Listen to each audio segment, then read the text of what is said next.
সারা দেশে আগামীকাল ঈদ উদযাপিত হলেও বরগুনার অর্ধশত গ্রামের প্রায় 20,000 মানুষ আজই পালন করছেন পবিত্র ঈদ উল ফিতর।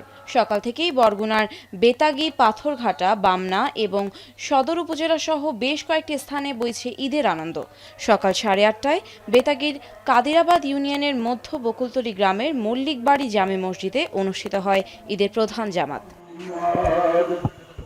চাঁপাইনবাবগঞ্জের কয়েকটি গ্রামে পবিত্র ঈদ উল ফিতরের নামাজ আদায় করেছেন ধর্মপ্রাণ মুসলমানরা। সকাল 8টায় শিবগঞ্জ উপজেলার বিনোদপুর ইউনিয়নের রাধানগর ও 76 বিঘি সহ কয়েকটি গ্রামের মুসল্লিরা ঈদের জামাতে অংশ নেন।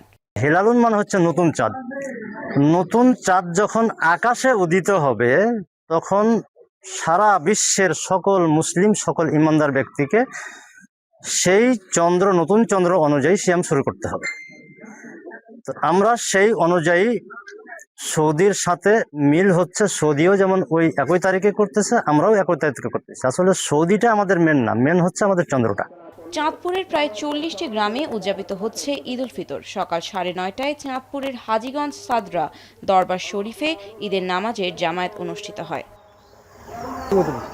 পটুয়াখালীর 22 গ্রামের 30,000 মানুষ উদযাপন করেছেন ঈদ উল ফিতর। পটুয়াখালী সদর উপজেলার বদরপুর দরবার শরীফ মাঠে ঈদ উল ফিতরের প্রধান জামাত এবং দ্বিতীয় বৃহৎ জামাত অনুষ্ঠিত হয় কলাপাড়ার নিশানবাড়িয়া শাহ সুফি মমতাজিয়া দরবার শরীফে।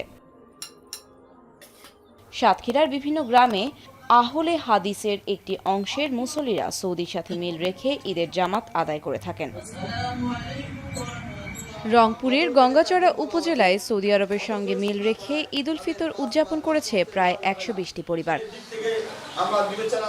এদিকে দক্ষিণ চট্টগ্রাম, কক্সবাজার ও বান্দরবনের প্রায় 70 গ্রামে পবিত্র ঈদ উল ফিতরের নামাজ আদায় এবং ঈদ উৎসব পালন করছে সাতকানিয়ার মির্জাখিল দরবার শরীফের অনুসারীরা।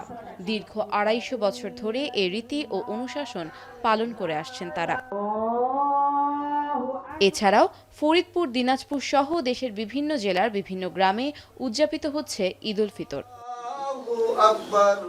আফনান অপসরা, এখন।